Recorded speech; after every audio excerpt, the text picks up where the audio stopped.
Drug overdose ang tinitingnang sanhi ng pagkamatay ng 19 anyos na babae sa Cebu City sa gitna ng Sinulog Festival.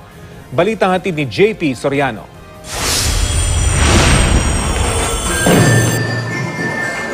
Makulay na grand parade at kaliwat ka ng concert party.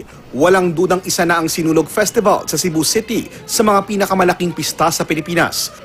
Kabilang sa mga nakisaya nitong Sabado, ang 19 na taong gulang na si Carla, hindi niya tunay na pangalan. Pero ang masaya sanang concert party, nauwi sa trahedya. Isinugod sa ospital si Carla matapos mawala ng malay, hinala ng kanyang pamilya. Drug overdose ang ikinamatay ng dalaga.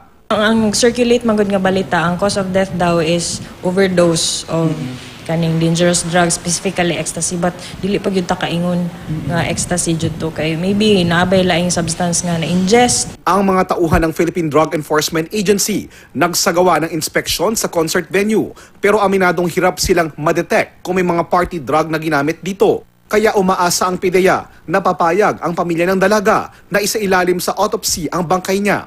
Nagsasagawa na rin ang investigasyon ng mga pulis.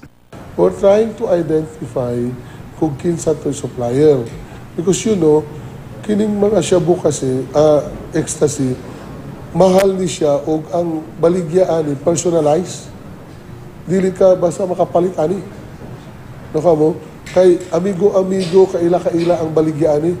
Dili pa rin sa shabu na anytime pwede ka mapalit. Dahil sa nangyari, naghigpit na rin sa pagbabantay sa mga bar ang kalapit na syudad ng Mandaue. Matapos ang sinulog, inaasahang dadagsain naman ang Dinagyang Festival. Kaya ang mga otoridad sa Iloilo mas pinaigting din ang pagbabantay. Lalo't na monitor daw ng PIDEA at pulisya na may nakapasok na supply ng party drugs sa Iloilo City. One of the threats that we have seen, ang pagsulod kag pag-proliferate sang party drugs diri sa aton. Sa mga parents dira, ginapangabay gid naton sila nga bantayan nila ilang nga bata. Although ang balon ganinita, basi nga mangin stricto kita sa ila sa subong, but it's for their safety.